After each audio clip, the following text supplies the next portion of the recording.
Karma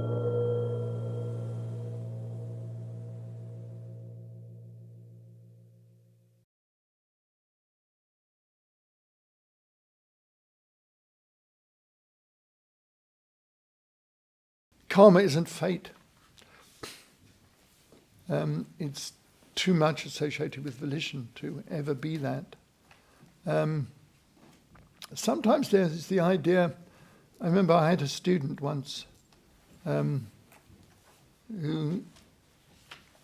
really strongly had the idea that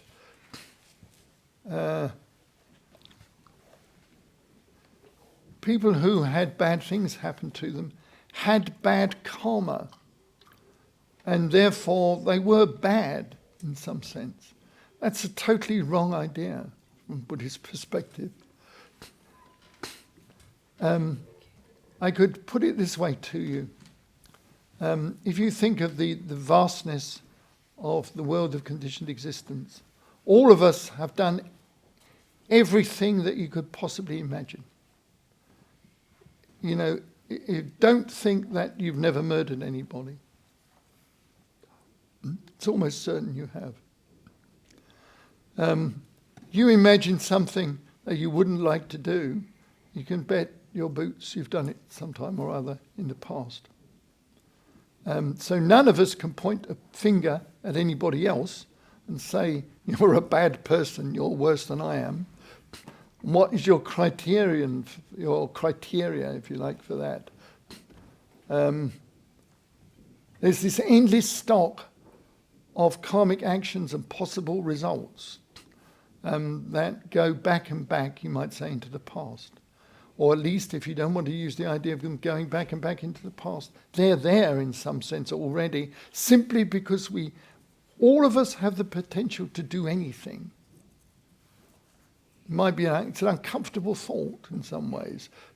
We think, well, I'll remain on the straight and narrow.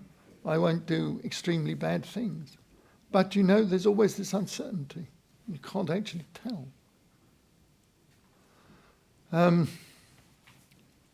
Uncertainty in Buddhism is connected, it is true, with conditions.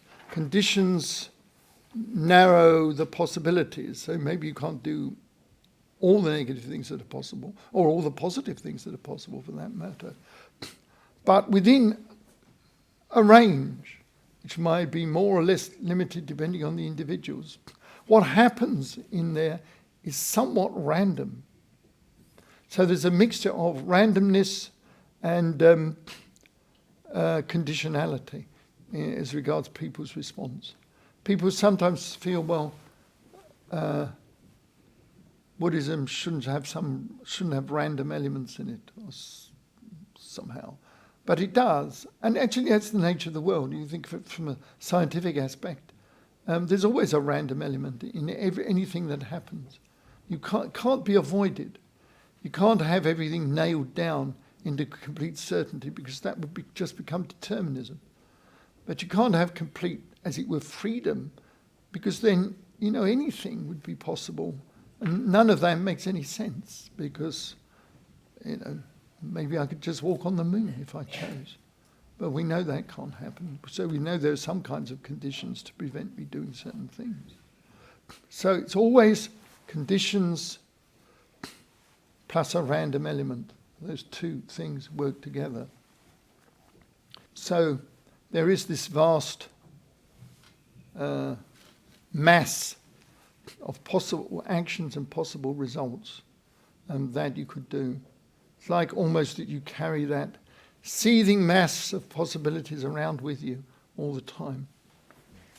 The truth of the fact that people suffer the way they do because of karma, the result of karma, and that's true. But the idea that somehow you've become a bad person and are forever somehow linked with negativity, that is complete nonsense. It is simply that for those people, the negative karmic result has arisen to the surface in this particular life. That's all it means. You're lucky, in your case it hasn't. But, you know, don't crow too much. There's always next time. You never know what will happen. So one should always, and it's very much a Buddhist thing, always develop love and compassion, goodwill, and good behavior, and service to others. This is very important, to think in those terms. It's only people who have no real understanding of the Dharma think that the realization that some person has experienced the results of negative karma in this lifetime means they are themselves negative.